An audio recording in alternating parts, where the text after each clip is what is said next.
Hi, welcome to Unscripted on NCur Reviews. This is Tyler from NCur Reviews. And Steven from Steven Lawson Studios. And today we are going to do something that we haven't done before, a top 10 list. Now, overall, I would say that around the summer, it's pretty much over with. We had a lot of enjoyment. Sometimes we went on vacation or did something simple as, Netflix and chill, as they call it. But whatever. Some of these we're going to see a few blockbuster movies. I mean, some were good and some not so good, and then some that were good, but some few critics are too stuck up to many liking. Looking at you, Chris Stuckham on Suicide Squad. No, I don't really want to call out people, and I don't want to cause much, YouTube drama. I'd rather get more friends than that on YouTube than try to cause drama, but... Anyway, that doesn't mean that I've had regrets on movies that I actually went to go see in theaters. Now, it's not one of those movies where I liked it when it first came out.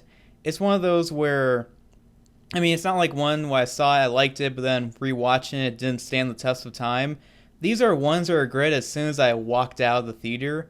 I didn't walk out halfway through. It was kind of like, all right, it was over with. I was in the car, and then the regret's starting to hit. So anyway, this is my list for the top 10 most disappointing movies I regret seeing in theaters. And, Steven is going to kind of comment on this. I'll give my 2 cents and then he'll, give his and that sort of thing. Yeah, this is his list. I'm here just to commentate in the background and... Second opinion. Yeah, eat popcorn and stuff. Just to make it interesting. Now, there might be a few that you'll really disagree with me on, but let me explain. So number 10 is Star Wars Episode 2 Attack the Clones. Now, when I saw this movie, it was very boring. I think it was the first movie I can remember not liking. Yeah, I have absolutely no objection to that. I'm just surprised it's number 10. I think that... Which means there's worse. Yeah. This is definitely one. I think most of the... Well, I want to say first three, but numbers 1, 2, and 3, not the first three being 4, 5, and 6 of Star Wars. I know, but the thing is that, I was like about maybe 6 or 7 when I saw Phantom Menace, and I enjoyed it. But the thing is that I was about 8 or 9 when I saw this one, and I remember walking out of the theater when it was over with, and I was asking my parents, why is it called Attack the Clones anyway? Yeah, that's a very good question, because there was that, I guess, kind of loose tie-in to the clones being developed, at least, and becoming a presence in the Star Wars universe. Yeah, but they weren't the bad guys. When you hear Attack the Clones, you think they're the bad guys that are coming in to attack. Yeah, if anything, it was kind of a preemptive attack of Obi-Wan and company. Yeah, preemptive strikes most of the time are not very good. Yeah. But anyway, moving on. Number 9, Shrek The Third. Now, the second Shrek movie did exceed expectations, and it was one of those rare sequels that was better than the first one. However, Shrek The Third was a very average and forgettable movie that should have gone direct to video. I remember seeing this. It was the last day of middle school, and I went to go see this with a few cousins of mine. My aunt took me.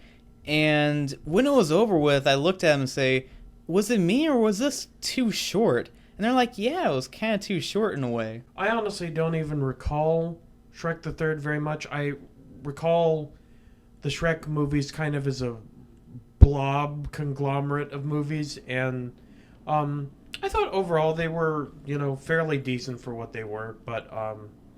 yeah, I don't recall anything very exceptional about the third one by any means, and I do recall, thinking the first and the second of the Shreks were the best ones that came out of the 4.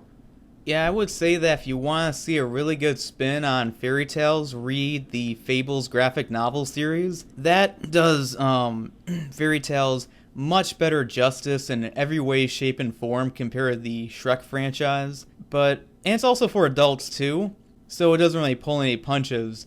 Number 8 was Prometheus. Now, the thing is that I kind of blame the advertisement companies and also the people marketing it by saying that, oh, it's going to answer everything you had about your questions on Alien. And although it did answer some questions, it overall left us with more questions than answers. So it's kind of a failure in that regard.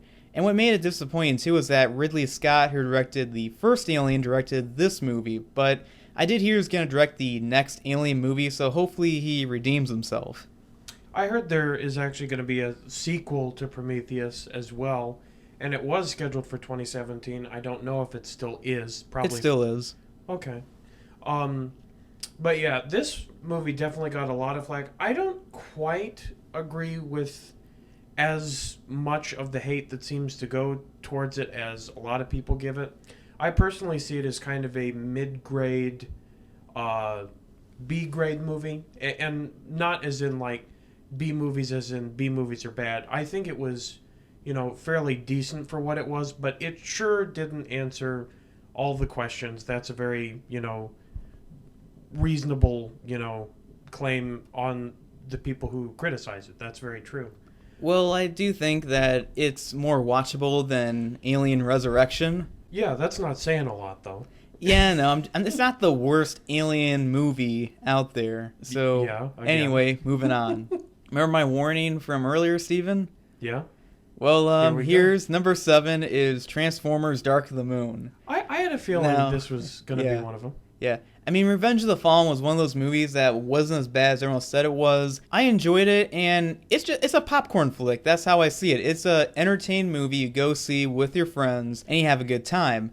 But Dark of the Moon was disappointing for me because, unlike the last one, it was kind of boring because of the fact that not much action happened. I was kind of surprised that it was kind of slow for a Michael Bay movie, and the fact that I didn't like that Megatron was barely in it, and he was kind of sidelined throughout most of the movie. Yeah, I can see that. Personally, Dark of the Moon, actually, of the Transformers films, for a couple of reasons, is my favorite to this day. So that's pretty interesting that we see so differently on it. But I basically see the Transformers movies, they're not perfect, but they are actually a lot stronger than people give them credit for. You're triggering a lot of people. Of course. Let them be angry in their basements. But yet they love the Fast and Furious movies. And Avatar and a bunch of other cancer. But, let them troll in the comments or whatever. Basically, Dark of the Moon, it was interesting because it was kind of a accumulation, I see, of the first two, where basically the first one, people commented that they liked the humans more in that one than really any of the others, but it was a little slow. So Revenge of the Fallen picked up the pace and the action, and then people said it's too much and it's incoherent, and I just, okay, I guess I can roughly understand their definition of incoherent, but it's kind of a weak argument to me, because I mean, in a lot of other action flicks, that they want to ignore, it's not incoherent there. But in any case, Dark of the Moon, it definitely had a bit of a draggy beginning, and it was basically to put a lot of emphasis on the conspiratorial nature of why the moon landing occurred, and how that tied in with basically spoilers, the Ark crash landing on the moon after the Decepticons, who weren't collaborating directly with Megatron at the time for this secret meeting that was being arranged between Megatron and Sentinel Prime to discuss terms of surrender. I don't even recall what I was saying, but okay, we can move on now. Well, no. Let me get into this a little further, because basically the point of this movie was it was getting really deep into the build up to a big betrayal that some people saw coming. I honestly didn't, so props to them that did see it coming. But it was actually a really interesting character arc for Sentinel Prime, and unfortunately that did put Megatron to the side up until the very end. Yeah. But it still is my favorite of the ones that we've seen so far, and has relatively good dynamics, I think, for, the four that we've seen. So, okay, now I can expand on it later in another video. But maybe I'll make that segment its own video. Anyway, moving on. Number 6 would be Maleficent.